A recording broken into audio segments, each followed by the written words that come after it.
Balak-balabar kawat burinya, Majelis Adat Sunda Mairan laporana ke Arteria Dahlan, ngenaan basa Sunda kajati teu bisa dituluykun ku pihak penyidik Polda Metro Jaya.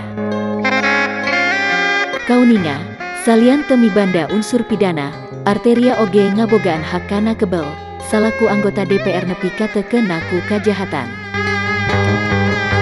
Pupuhu Agung Dewan Adat Sunda Karatuan Ari Mulia Subagja dina dinten Sabtu 5 Februari 2022 mitutur, saupami Kapolres Metro Jaya masihan pernyataan sapertos kitu, anu pasti simkuring ta acan nampi bewara, atanapi surat tinulis ngenaan pernyataan eta.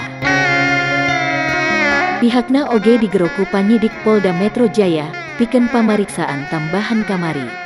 Nanging, panang taluktikan teu tiasa ditunda dugi ka Minggu payun. Tina kamandangna Ari Mulia Subagja, salila inyana tacan narima surat resmi ti panyidik, inyana nganggap laporan eta masih jalan, jadi salami simkuring teu acan nampi surat bewara, kuring nganggap kasus eta masih lumangsung.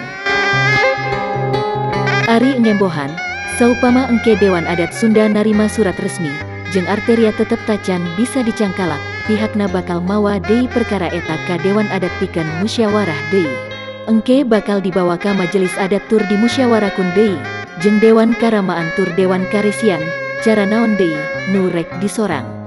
Ayeuna simkuring teu bisa ngajawab, sabab lamun simkuring sifatna eksekutif, ngalaksanakeun parentah Dewan Karamaan jeung Karesian, tur para sesepuh ge nuju mikiran mudu kumaha jalan kaluarna.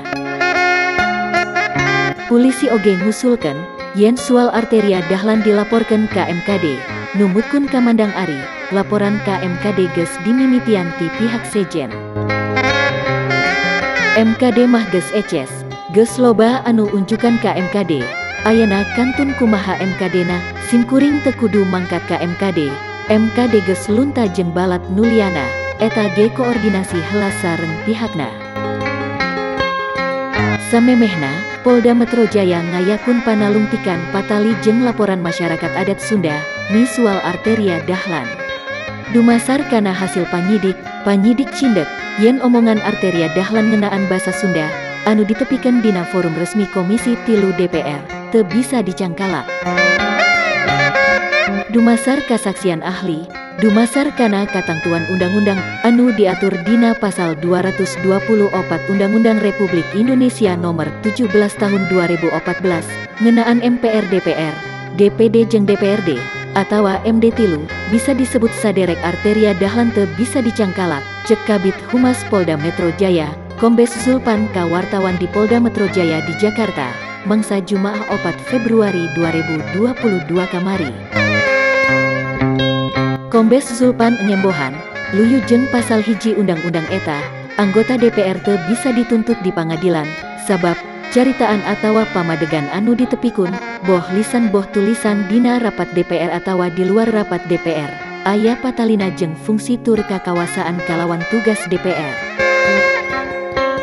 Sakitu nu kapihatur, balabar kawat burinya nu ngamancanagara, ngabewara.